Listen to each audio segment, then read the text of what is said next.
ल हाम्रो प्रतीक्षाको घडी पनि यहाँ आइसकेको छ। हामीले यो बाटोमा राख्ने कर्ब स्टोन एसियन कङ्क्रिट हो।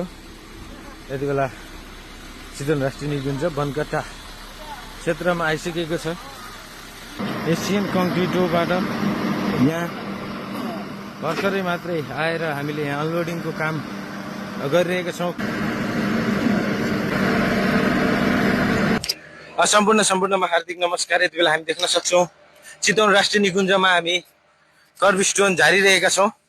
यो कर्ब स्टोन यो बाटोमा मोजाइक टाइललाई लक गर्ने गरेर हामीले यो सुरुवाती क्षणमा कर्ब स्टोनलाई लिएर आएर र यसको इन्जिनियरिङ डिपार्टमेन्ट हेरेर सुपरभाइजिङ गरेर नेक्स्ट अर्को प्रोसेस भनेको हाम्रो मोजाइक टाइललाई फेरि हामी लिएर आउनेछौँ।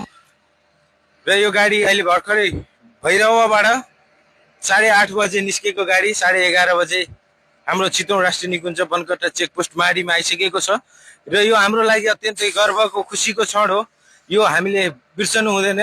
यो माडीवासी सम्पूर्णको लागि गर्वको विषय, हाम्रो गर्वको योजना, गौरवको योजना भन्नुपर्छ यसलाई। मोजाइक टाइल बिछ्याउने र यो दिन रात नभनी खटिएर बस्नुभएका हाम्रा जेएनजीका अगुवाई साथीहरूलाई पनि हामी धेरै धेरै धन्यवाद व्यक्त गर्न चाहन्छौँ। फिल्डमै आएर खटिएर यहाँ हेरिरहनु भएको छ। विशेष धन्यवाद हाम्रो जेएनजी अगुवा भरत ढकाल विकासज्यूलाई। उहाँको यो मेहनत परिश्रम दिन रात जङ्गलमा करिब 2 महिनादेखि जङ्गलकै पासमा हुनुहुन्छ। उहाँलाई एकचोटि देखाइदिन म हार्दिक अनुरोध गर्दछु।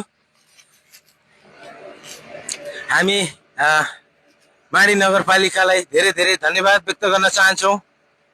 माडी नगरपालिकाले छुट्याइदिएको यो बजेट हामीले सुरुवात चरणमा काम गर्न लागिरहेका छौँ। यदि यो सफल रह्यो प्रोजेक्ट भने हामीले यो पुरा जङ्गल 8 किलोमिटर जङ्गल पुरा मोजाइक टाइलले बिछ्याउनेछौँ।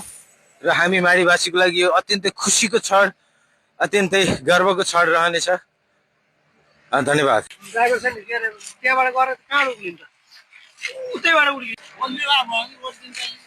उठाइदियो, अझै माथि उठाउ त, अझै माथि उठाउ सानो। म यति बेला गाडीभित्रबाट यहाँ देखाउने प्रयासमा रहेको छु।